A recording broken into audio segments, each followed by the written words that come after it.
സംസ്ഥാന കോൺഗ്രസിൽ നേതാക്കന്മാർക്കും പ്രവർത്തകർക്കും പെരുമാറ്റച്ചട്ടം വരികയാണ്. കോഴിക്കോട് DCC ഓഫീസ് ഉദ്ഘാടന ചടങ്ങിലെ ഉന്തും തള്ളും പാർട്ടിക്ക് നാണക്കേടുണ്ടാക്കിയ പശ്ചാത്തലത്തിലാണ് ഈ തീരുമാനം. പാർട്ടി യോഗങ്ങളിലും പൊതുപരിപാടികളിലും പാലിക്കേണ്ട മാർഗരേഖ KPCC ഉടൻ പുറത്തിറക്കും. പെരുമാറ്റച്ചട്ടം പാലിക്കാത്തവർക്കെതിരെ കർശനമായ അച്ചടക്ക നടപടികളും ഉണ്ടാകും എന്നാണ് മുന്നറിയിപ്പ്. ദൃശ്യമാധ്യമങ്ങളിലും വാർത്താചിത്രങ്ങളിലും ഇടം പിടിക്കാനുള്ള ബലംപിടുത്തം കോൺഗ്രസിനാകെ നാണക്കേടുണ്ടാക്കിയിരുന്നു.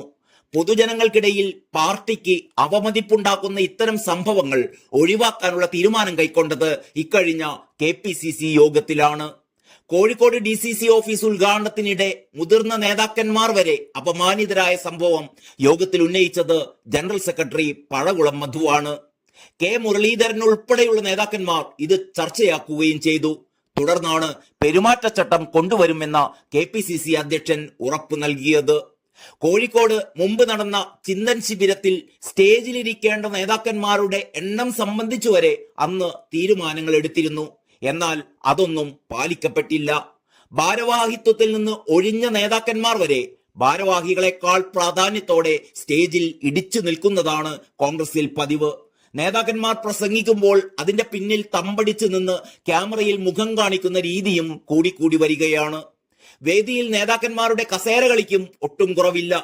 മാധ്യമങ്ങളോട് നേതാക്കന്മാർ സംസാരിക്കുമ്പോൾ ആ ഫ്രെയിമിൽ തലയിടാനുള്ള ഉന്തും തള്ളും വേറെ. നേതാക്കളെന്നോ പ്രവർത്തകരെന്നോ ഇല്ലാതെ പാർട്ടിക്ക് നാണക്കേട് വരുത്തുന്ന ഇത്തരം രീതികൾക്ക് തടയിടാൻ സമ്പൂർണ്ണ മാർഗരേഖ ഉടൻ പുറത്തിറക്കുമെന്ന് സംഘടനാ ജനറൽ സെക്രട്ടറി M ലിജുവും പറഞ്ഞു. പാർട്ടിയെ സെമി കേഡറാക്കുമെന്ന് KPCC അധ്യക്ഷനായി നിയമിതനായപ്പോൾ K സുധാകരൻ പ്രഖ്യാപിച്ചതാണ്. ക്വാർട്ടർ കേഡർ പോലും ആയിട്ടില്ല എന്ന വിമർശനം നിൽക്കുമ്പോഴാണ് വീണ്ടും ഒരു പെരുമാറ്റച്ചട്ടം വരാൻ പോകുന്നത്.